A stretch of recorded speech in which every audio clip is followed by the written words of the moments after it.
Hello, my name is Mary Roddie from Charing Cross Hospital in London and the UK OsiriX user group.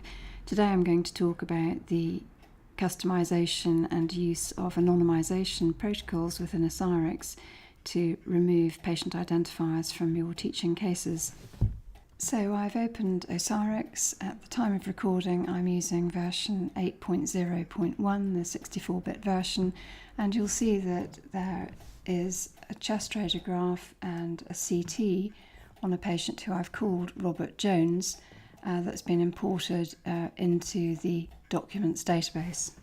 So if I click on the Metadata button, I will see all the personalised information about this patient in the different DICOM headers, including the name, the patient's physician, the hospital, and the patient's telephone number.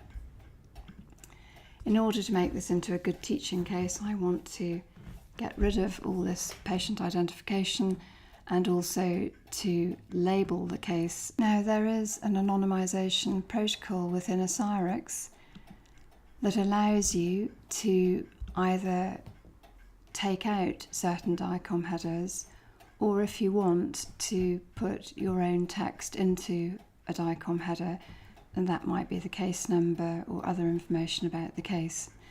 When you first get OsiriX, it will have a very small number of DICOM headers within this anonymisation protocol, but you can customize it to put in exactly the DICOM headers that you would like by simply selecting DICOM tag, picking the header that you would like.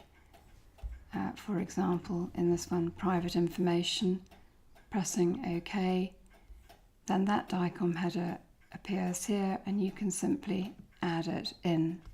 And that way you can go about building up an anonymisation protocol that will get rid of all the information that you need to get rid of on your patients.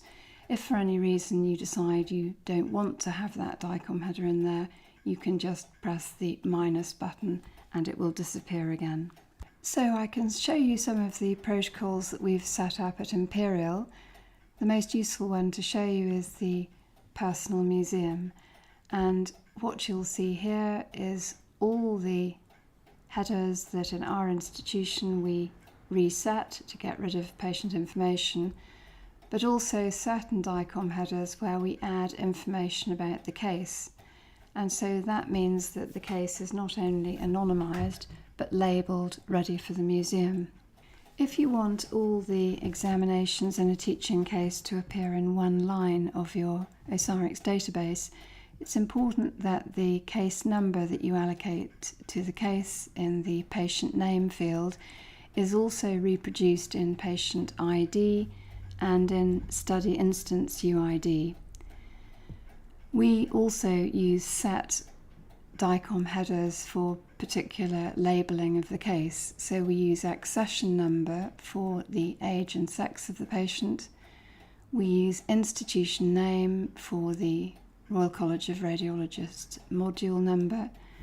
We use study comments for the type of examination, and we put the diagnosis and the keywords into study description. So I'm now going to anonymise this case. I can actually anonymise both the chest radiograph and the CT by highlighting both cases and then going to the anonymisation list. And if I pick personal museum, I'm asked to make some changes. So I know that this is a 76-year-old male.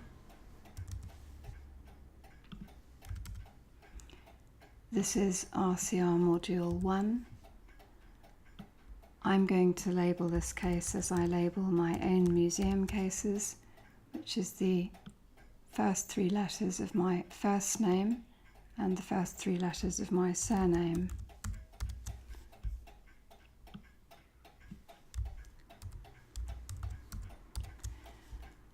This is a chest radiograph and a CT, so I'll put that in here in the modality. And then in the diagnosis and keywords, I will put in anything that I might want to use to find this case in the future. So I might put retrosternal thyroid and superior mediastinal mass. I now can choose to either add this or replace it. It's safest to press add so that if anything's gone wrong you've still got the original case rather than replacing it. It's important to uncheck this box because otherwise your two anonymised cases will be put into different lines of the database. So I'm now going to press add. You can see it's processing this anonymisation, and now I have my case. I've got both the CT and the chest radiograph in the same line of the database. I can see easily the patient's age and sex and the diagnosis and the RCR code. So once you've anonymised a case, it's important to check the metadata of the anonymised case just in case anything has slipped through, and this will be relevant if you copy our preferences and put them into your own local protocol, because your DICOM headers may be slightly different from ours.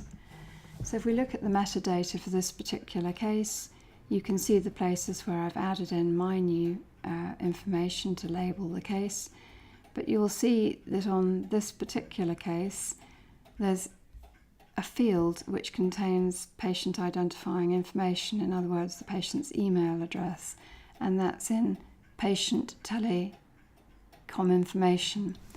So what we need to do is to adjust our anonymisation protocol to include that field, and I'll show you how to do that.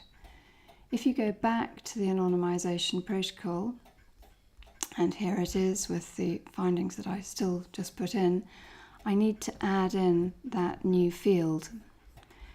So we do that by pressing select DICOM tag and then type in the thing that we want to find, which in this one, patient telecom, and here it is. So if we highlight that and press OK, this has now been added. If we press the plus sign, I now need to save this new protocol, so I press save and rename the personal museum and press replace, and now I've got a new protocol that includes the new DICOM header. It's now safe to delete the original images, and I'm left with an anonymised case. Now you might wonder why we've chosen these particular DICOM headers to label our cases in the museum. This is to allow us to use the web server function of OsiriX to make our cases available to radiologists at home as well as in the hospital, and we do that using our iRadiology site. And if we look, for example, at the discrepancy cases, you'll see that the way we have labelled the case allows these to be shown as a user is looking through the cases, so that they can find a particular case and look at it in more detail. So in summary, we've talked about the anonymisation protocol in OsiriX, how it can be customised in order to make sure no patient identifiers get left attached to the DICOM data, and also how you can use it to ensure standard labelling of museum cases. I hope you found that useful. I will leave the protocol that we use up for a few moments in case you want to try this for yourself. Thank you very much.